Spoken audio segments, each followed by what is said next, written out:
큰할아버지의 다리.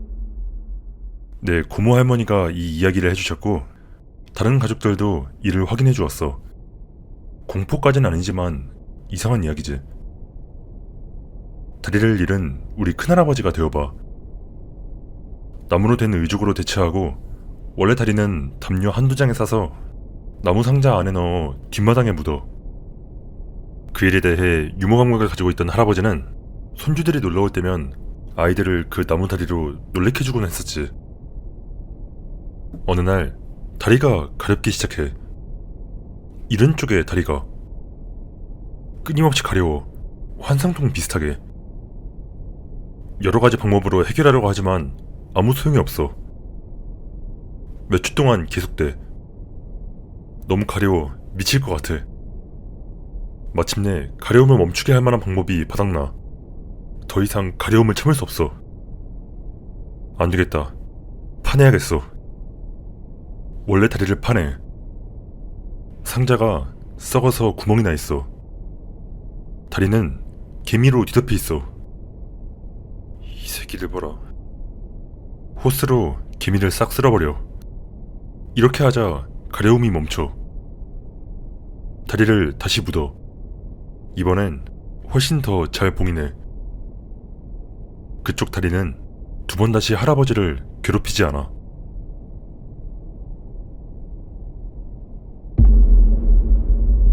움직이는 시체. 내가 8살 때 아빠는 친구 2명을 만나러 널라보 평원을 가로질러 동쪽으로 차를 몰고 가기로 했었어. 나와 여동생을 데리고 갔는데 잘못될 일이 뭐가 있겠어. 그지? 7일 동안 차에 앉아있기만 하면 되는 거니까. 하지만 그런데 여행 4일째 되던 날 난 정말 심하게 아프기 시작했어. 난 어디 여행을 갈 때마다 이렇게 아프곤 했었지만 당시에는 그렇게 여행을 해본 적이 처음이었어가지고 그게 무슨 일인지 영문을 몰랐었어. 그래서 그렇게 휴게소마다 들러 속을 개원했고 몸 안에 액체란 액체는 전부 싸내게 되었어. 정말 끔찍했었지. 아빠는 이제 우리가 사는 도시보다 친구가 있는 도시에 더 가까우니까 필요하다면 거기서 툼바룸바에 있는 병원에 가면 되니 돌아가는 것보다 친구들을 만나러 계속 가는 게 낫다고 판단했고, 그래서 2시간마다 멈춰서 토를 하는 고초를 겪으면서 우린 계속 나아갔어. 4번째가 되던 날 이미 4번이나 멈췄고 그 때문에 많이 지치던 상태였어. 밤 10시쯤이었는데 다음 마을까지는 아직 한참 남은 상태였지. 하지만 그렇게까지 멀진 않았어. 아마 한 50km 정도 남았다는 걸 알리는 표지판 앞에서 멈췄을 때 우리는 길가에 뭔가가 놓여있는 것을 목격했어.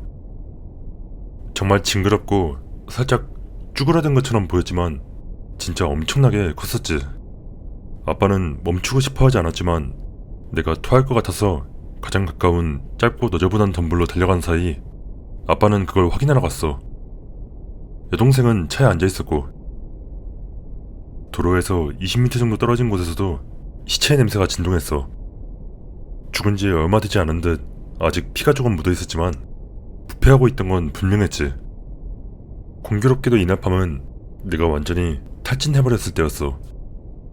적어도 하루 반 동안 탈수 증세를 보였고 비명을 지르지 않으려고 애쓰느라 힘이 다 빠졌는지 결국 난 쓰러져 발작 증세를 일으키기 시작했지. 몇 주 동안은 의식이 있었고 옆으로 누워 발버둥을 치다가 이윽고 기절하고 말았어. 정신을 차리자 아빠가 내 곁에 서 있었는데 숨이 가쁘고 눈에는 공포가 가득했어. 아빠는 내가 괜찮지 않다는 걸 알아차리고 곧장 나에게 달려오기까지 몇 분이 걸렸던 듯해. 이때 나는 이미 움직일 수 있는 상태가 아니었기 때문에 잠시 동안 횡설수설하며 눈물을 참고 일어나 앉으려고 애쓰는 사이 바지에 실리를 했다는 걸 깨달았어. 몸을 일으켜 앉으니까 아빠의 뒤가 보였어. 그곳엔 그 거대하고 썩어가던 시체가 일어서 있었지. 갓 태어난 망아지를 보는 것 같았어. 비틀거리는 그것의 다리는 가늘었어. 실제로 긴 얼굴과 목 때문에 말과 매우 비슷하게 생겼었지만 피부는 축 늘어져 있었고 털은 피로 덮여 있었어. 아빠는 내가 멍하니 바라보는 것을 알아채고 돌아봤고 아빠가 숨을 삼키는 소리가 들렸어. 그러나 그 생물은 우리가 차 헤드라이트에서 멀리 떨어져 있었기 때문에 알아채지 못한 것 같아 보였지. 그것은 몇 걸음 비틀거리며 걷더니 꼬리를 휘두르며 길 반대편의 어둠 속으로 사라져갔어. 아빠는 거의 뛰다시피 나를 차로 데려갔고 밖에서 옷을 갈아입지 못하게 해 차를 타고 가는 동안 갈아입어야만 했었어. 아빠 친구 집에 도착해서 내가 그것에 대해 묻자 아빠는 그 동물은 분명히 죽어 있었다고 말했었어.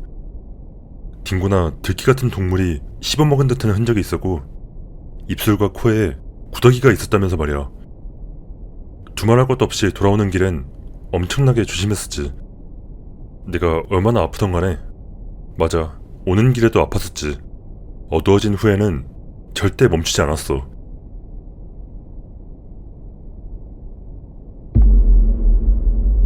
스탑, 드랍, 앤 롤. 캠핑 여행을 위해 자전거를 타고 숲으로 들어가는 중. 문명과는 멀리 떨어진 주변에 아무것도 없는 오솔길. 오솔길에서 몇 미터 떨어진 공터에 캠프를 설치한 후 자전거와 모든 짐을 거기에 두고 해가 지기 전에 아름다운 오솔길을 걸어보기로 마음먹어. 몇 년 동안 자전거를 타지 않았다 보니 근육통이 심해. 특히 둔부, 대퇴근, 종아리, 거기에 무거운 배낭을 맨 채로 몸을 구부리고 자전거를 타다 보니 허리까지 아파. 뻣뻣하게 절뚝거리며 비틀거리지만 내 근육통이 자랑스러워. 갑자기 오솔길에서 한 남자가 서 있는 게 보여. 또 다른 자연 애호가를 만난 게 정말 기뻐져서 내가 외쳐. 안녕하세요.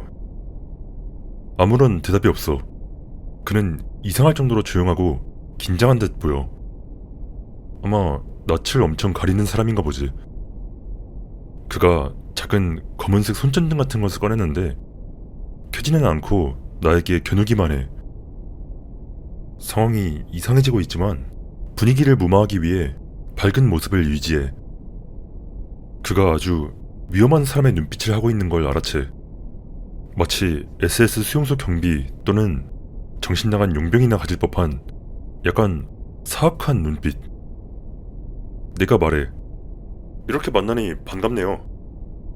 그가 무어라고 소리치지만 발음이 어눌해서 알아들을 수가 없어. 그 사람이 들고 있는 것이 총이라는 것을 깨달아. 이런 미친. 그가 여러 발을 발사해. 난 고전적인 방법을 사용해. 멈추고 엎드리고 구르기. 근처 덤불 속으로 굴러들어가니 그곳에 또랑이 있길래 거기로 빠르게 탈출해. 한 발도 맞지 않아. 내가 살짝 고개를 내밀었을 때 그는 이미 사라지고 없어. 아마 내가 정신나간 사이코 살인마를 만났던 것 같아. 살아남아서 정말 다행이었지.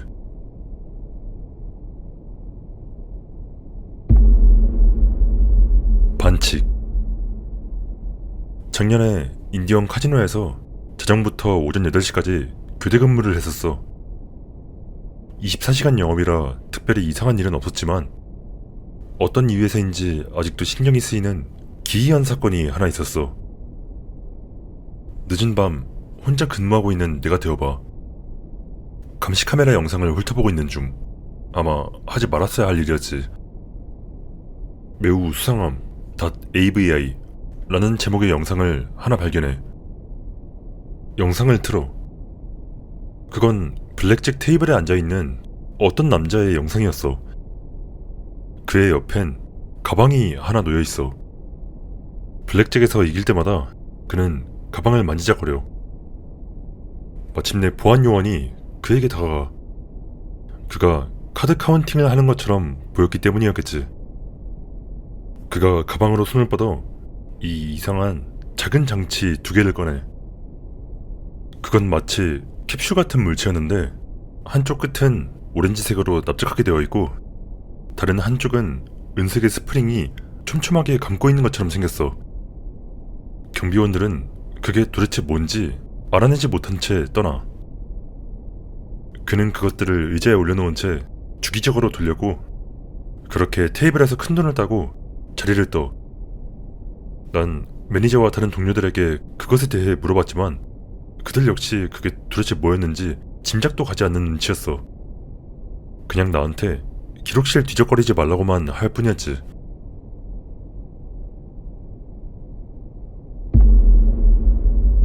길 잃은 아이.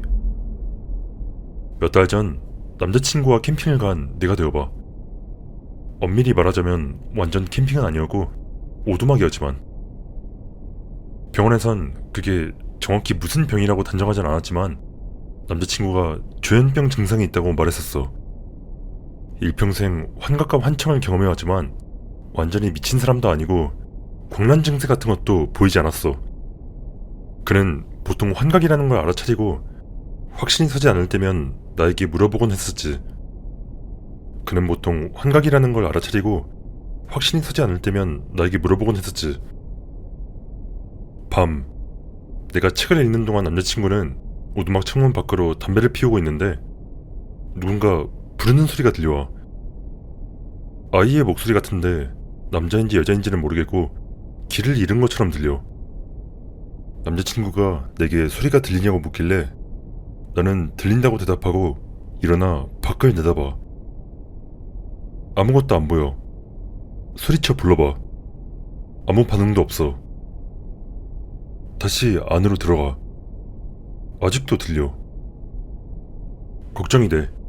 봄방학 시즌이라 가족들이 많이 와 있었거든. 남자친구랑 나는 오두막을 나가 산책로를 따라 조금 더 올라가 봐. 아직 들려. 점점 가까워지는 것 같아. 다시 소리쳐 불러. 내가 부르는 소리에 반응하지 않고 그냥 서로 부르기만 하는 이 상황에 답답함을 느껴. 조금 더 걸어가. 저 너머에서 뭔가가 길을 가로지르는 걸 봤는데 뭔가 이상해. 마치 반투명한 것처럼 보였어. 남자친구는 그게 남자애였다고 분명히 보았다고 하길래 그게 아니라는 걸 알고 있었지만 날이 어두워서 그런 거라고 생각하고 넘겨. 그 애가 있던 곳으로 달려가. 불과 몇 초밖에 걸리지 않았고 손전등으로 나무들을 비춰봐. 아무도 없어. 엄청 불안해지기 시작해. 그 애가 그렇게 빨리 움직일 수 있을 리가 없었어. 다시 소리쳐 불러. 아무런 반응이 없고 더 이상 그 아이의 목소리가 들리지 않아 얼마 안가 포기해. 관리실로 내려가. 그곳 예직원한테 아이가 길을 잃은 것 같다고. 그런데 아이가 귀라도 먹었는지 아무 반응도 없었다고 말해. 하지만 예직원은 전혀 동요하지 않고 그냥 그냥 원래 그래요. 그냥 원래 그렇다고요? 여직원은 한 아이의 사진을 꺼내 보이며 그 아이의 가족이 80년대에 여기 묵었다가 아이를 잃어버렸고 10년 전쯤에야 유해가 발견되었다고 말해와. 걱정하지 마세요. 자주 나타나진 않으니까. 아마 남은 기간 동안은 그 목소리를 듣는 일은 없을 거예요. 처음엔 좀 무서웠지만 곧 짜증이 무서움을 뛰어넘었어. 이런 일이 생기면 남자친구를 정신적으로 힘들게 만드니까. 남자친구는 자기 병을 잘 다스리고 있는데 이런 일이 생기면 눈앞에 보이는 게 진짜인지 아닌지, 환각인지 아니면 진짜 귀신인지 불안하게 만들어버리니까. 솔직히 나도 가끔은 궁금해. 나도 있어서는 안 될 걸 보거나 들은 적이 한두 번이 아니라서. 하지만 마음속에 담아두고만 있지.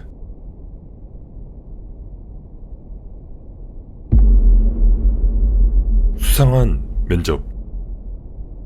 20대 초반 낯선 도시로 이사왔을 때 나는 일자리가 절실했었어. 저축해놓은 돈이 굶어 죽지 않고 아파트를 구할 정도는 되었지만 다음 달 월세를 낼 수 있도록 최대한 빠르게 일자리를 찾아야 했었지. 신문 구인 광고란에 있는 한 광고가 눈에 띄었어. 팀워크를 중시하십니까? 시련을 견디는데 능하십니까?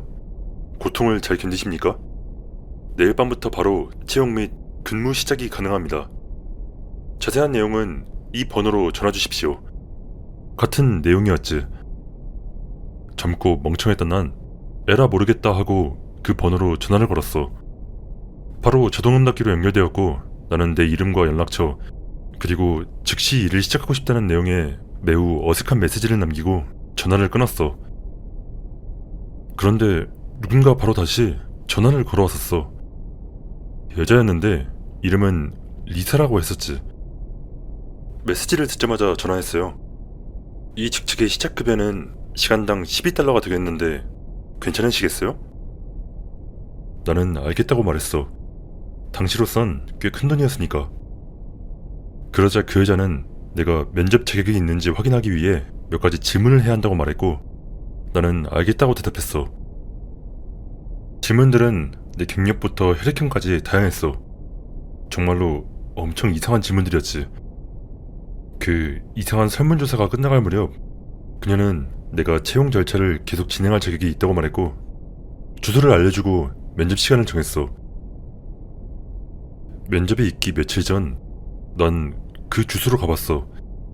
당시에는 인터넷으로 지도를 볼 수 있던 시대가 아니었기 때문에 위치를 알기 위해선 직접 가야 했었지.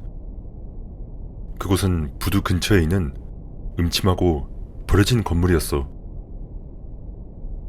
나는 그 면접에 가지 않았었어. 그리고 그 후 약 1년 동안 나는 무언 전화를 받거나 회색의 수상한 밴이 나를 지나쳐가는 걸 여러 지역에서 목격하곤 했었지.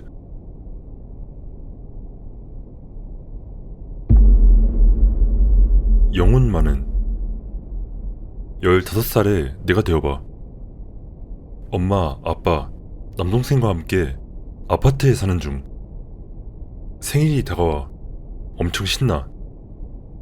아빠는 출장이 잦아서 못 와. 생일은 거의 항상 같이였기 때문에 속상해. 아빠와 스카이프로 통화해. 정말 못 오는 거예요? 걱정 마. 영혼만은 함께 할 테니까. 생일이 되어 엄마와 남동생이 나를 깨워. 나는 천천히 잠에서 깨 엄마와 동생을 껴안고 생일 축하 인사를 받아. 둘의 어깨 사이에 머리를 파묻자 둘 뒤로 내 방의 풍경이 보여. 방 구석에 낯선 형체가 있는 것을 발견해. 그건 아빠였어. 같은 옷, 같은 체격, 모든 것이 똑같아. 하지만 얼굴이 없었어. 텅 빈 얼굴, 순전히 피부만 있을 뿐. 나는 얼어붙어 눈을 감고 가족을 더 세게 껴안아. 둘은 그걸 그저 포옹으로 받아들이고 나를 놓아줘. 눈을 떴지만 아무것도 없어.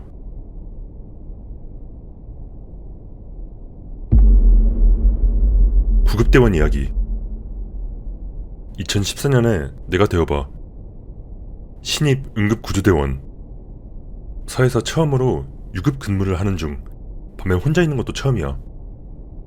딱히 건물이 오래된 것은 아니지만 나는 항상 지하실에 있는 게 불편하게 느껴졌어. 건물의 지하실 부분은 항상 추웠어. 거기에 있으면 안 된다는 느낌이 든다거나 뭐 그런 건 아니었지만 누군가 따라다니는 것 같은 느낌이 들었었지. 계단을 올라갈 때마다 그 느낌이 강해져서 본능적으로 뒤를 돌아보게 되더라고. 훈련용 마네킹, 구조 마네킹 랜디인가 뭔가 하는 그런 것 중 하나가 들것에 실려서 감시 카메라 중 하나의 아래에 놓여있기까지 해. 벽에 설치된 TV와 연결된 감시 카메라는 밤에는 흑백으로 바뀌어. 새벽 3시쯤 담배를 피우고 들어와 휴대폰을 만지작거리고 있는데 뭔가 움직이는 것이 눈에 띄어. 뭐야, 지하실 문이 열리고 있어. 문이 15cm 정도 천천히 열렸다가 다시 천천히 닫혀. 누가 지하실로 내려갔나 보려고 카메라를 확인해. 이런 일이 자주 있었으니까. 마네킹 랜디가 카메라를 똑바로 쳐다보고 있어. 동그란 눈이 반짝여. 바지에 똥을 지려. 주 구조 차량을 타고 나가 교대 시간까지 지역 중심가에서 기다려. 나이가 좀 있는 대원들 말로는 첫 번째 대장이라던데 아기는 없다고 해. 또한 소방차의 롤러도어가 열리고 거기서 서치라이트가 바닥에 떨어져 켜지는 영상도 있는데 언제 한번 웹엠 파일을 구할 수 있다면 올리도록 해볼게. 첨부한 사진은 그 구조대원 랜디와 비슷한 거야. 하지만 우리 건 반사 재질의 눈알이 달려있고 낡은 구조 작업복을 입고 있었어. 몇 년 후에 내가 되어봐. 이젠 구급대원이지만 여전히 거기서 일하고 있어. 시골의 어떤 집 뒤에 있는 숲에 수색을 요청하는 전화를 받아. 거기에 살던 노인이 유서를 남기고 사라졌는데 뒤뜰 숲에서 그를 찾을 수 있을 거라는 내용이었지. 40에이커가 넘는 숲을 새벽 3시에 이 거지 같은 겨울비가 내리는 와중에 조명과 가방을 챙기고 모두가 사용하는 채널로 무전기를 맞춘 다음 덤불 속을 헤쳐나가기 시작해. 파트너와 내가 서로 수밑에 떨어져서 수색을 시작한 지 약 40분이 되었을 때 그곳에 같이 와 있는 소방서 중 한 곳의 소방관이 그를 찾았다고 연락해와. 우리에게서 약 350m 떨어진 곳이야. 거의 절반쯤 갔을 때 누군가 비명을 지르는 소리가 들리더니 욕을 하면서 아주 크게 외치는 소리가 들려. 겁에 질려. 도착해보니 그 노인은 작은 공터에 있는 나무에 목을 매달고 있었어.